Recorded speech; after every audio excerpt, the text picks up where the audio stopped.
अंगा लगा देंगे और जिता के बेचेंगे।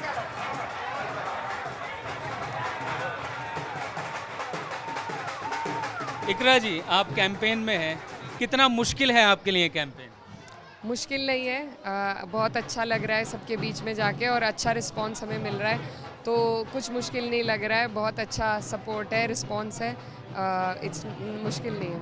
देश में इस समय जो हिंदुत्व की राजनीति हो रही है, जब जय श्री राम का नारा चलता है, तो जिन मुद्दों की आप बात कर रही थी, आप बिजली की, स्थानीय मुद्दों की बात कर रही थी, वो कहीं ना कहीं दब जाते हैं। उसका मुकाबला आप कैसे करेंगे? देखिए, ये बहुत लंबी राजनीति हो गई है जब से ये भेदभाव इन्होंने और दीवार जो खाई बीच में डालने की कोशिश करी है, लेकिन ये पहली बार है कि हम देख रहे हैं कि यहाँ पर इस बार कोई मुद्दा नेशनल जो नैरेटिव ये चलाते हैं वो कोई मुद्दा नहीं है। इस बार मुद्दा अगर है तो वो लोकल इश्यूज़ है, जो लोकल जनप्रतिनिधि है उनके बीच में कंपटीशन है और जो लोकल मुद्दे हैं यहाँ के लोगों के, वही मुखर रूप से उभर कर आ रहे हैं। यहाँ पर कोई नेशनल नैरेटिव रिलीजन का हो, जाति का हो, उसका कोई भेदभाव नहीं है। लोगों में नाराज़गी काम को लेकर है और काम करने वाले लोग होने चाहिए, तो वही है, यहाँ और कोई मुद्दा नहीं है। यहाँ राज्य में भी बीजेपी की सरकार है, केंद्र में भी बीजेपी की सरकार है, और जब सरकार होती है तो संसाधन भी ज़्यादा होते हैं। कि आप वाकई में मुकाबला कर पा रही हैं? बिल्कुल कर पा रहे हैं। देखिए, हमारा जो ज़िला है, यहाँ पहले भी भाजपा को हराया था। 3 सीट है हमारे ज़िले में, तीनों में भाजपा हारी थी और यही मूड है हमारे ज़िले का। ये बहुत क्रांतिकारी लोग हैं और तो हमें पूरी उम्मीद है कि संसाधनों से फ़र्क नहीं पड़ता। यहाँ पर लोगों को चाहिए कि उनके बीच में रहें लोग, जो भी जनप्रतिनिधि है उनके बीच में रहे, उनके दुख सुख में रहे, उनकी समस्या सुन सके।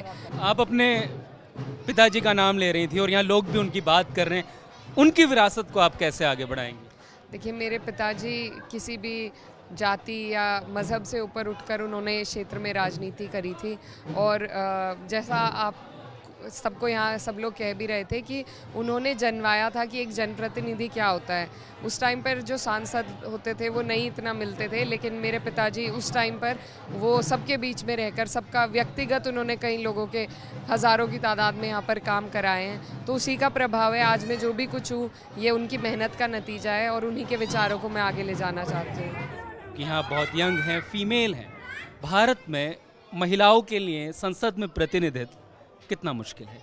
मुश्किल है, अभी बहुत कुछ करने की ज़रूरत है, लेकिन स्टेप बाय स्टेप का प्रोसेस होता है।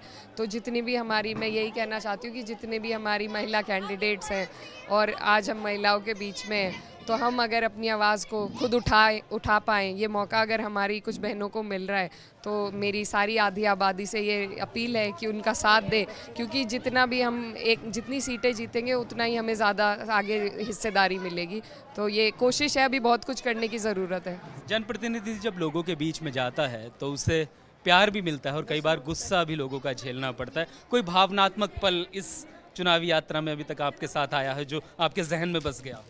जी हाँ, आया था, लेकिन मैं भावुक हो गई थी थोड़ा। हमारे चुनाव का कार्यालय का उद्घाटन था, तो पिताजी को याद करके, क्योंकि ये मेरा पहला चुनाव है और अगर वो होते तो जिस तरीके से वो मेरा हाथ पकड़ के मुझे सबसे मिलाते, मुझे आगे बढ़ाते, तो वो किसी भी बच्चे के लिए सबका बहुत प्यार मिलता है।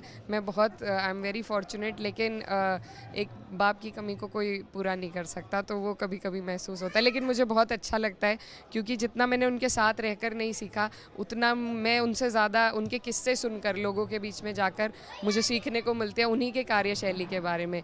तो बहुत भरपूर प्यार मिल रहा है, समर्थन मिल रहा है, बस उम्मीद है कि हमारी सीट निकले। कोई एक चीज़ जो आप इस क्षेत्र के लिए करना चाहेंगी सांसद के रूप में? जी, बहुत सारी चीज़ें हमारे क्षेत्र के विकास के कई मुद्दे हैं, वो हैं, लेकिन मैं पर्सनली, मेरे जो दिलचस्पी है, मैं महिलाओं के लिए उच्च शिक्षा के केंद्र में काम करना चाहूँगी, क्योंकि यहाँ पर समस्या है।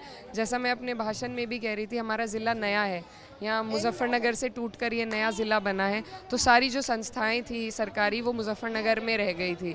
तो यहाँ पर हमारी जो बहनें हैं उन्हें बड़ी दिक्कत है उच्च शिक्षा के लिए, उन्हें या तो मुजफ्फरनगर, मेरठ, सहारनपुर जाना पड़ता है। तो प्रयास ये रहेगा, अगर सरकार आ गई तो सरकार के माध्यम से, नहीं तो प्राइवेट इन्वेस्टमेंट्स और तरीके जो होते हैं उनसे हम पूरी कोशिश करेंगे कि उसका कुछ समाधान निकालें। बस मैं आपसे आखिरी सवाल करूँगा। आपका नाम इकरा हसन है, एक धार्मिक एक पहचान भी आपके साथ चलती है। क्या आपको लगता है कि कभी वो आपके राजनीतिक करियर में जिस तरीके का माहौल है, जैसे किनारे कर दिया गया है मुसलमानों को राजनीति में, कभी ये महसूस होता है कि वो एक रुकावट भी है पहचान आपकी? नहीं, देखिए ऐसा नहीं है, क्योंकि मैं अपने एक्सपीरियंस से अगर बताऊंगी, आज हम जाट बहुल्य गांव में खड़े हैं, सब लोग कितना प्यार और मान सम्मान दे रहे हैं, तो ये एक गिव एंड टेक प्रोसेस है। और हमारा जो क्षेत्र रहा है वो मशहूर है इस बात के लिए, क्योंकि 13 में जब मुजफ्फरनगर में दंगे रहे थे तो कैराना तब भी पीसफुल रहा था। यहाँ के लोगों ने लोगों को रिहाइश दी, उनकी मदद करी, लेकिन यहाँ दंगा नहीं भड़का। तो ये वो क्षेत्र है और उस धरती से मैं आती हूँ, तो मैं बहुत शुक्रगुजार हूँ कि मैं यहाँ से I come from such as place. और मैं यही कहना चाहती हूँ कि मेरे नाम का मतलब इकरा है, पढ़ना उसका मतलब है। तो तालीम जो है वो बहुत ज़रूरी है किन्हीं समाजों को जोड़ने के लिए। तो वही मेरा प्रयास है कि मैं अपनी तालीम अपने व्यवहार में दर्शा सकूं और सबको जोड़ सकूं, भाईचारा बना सकूं।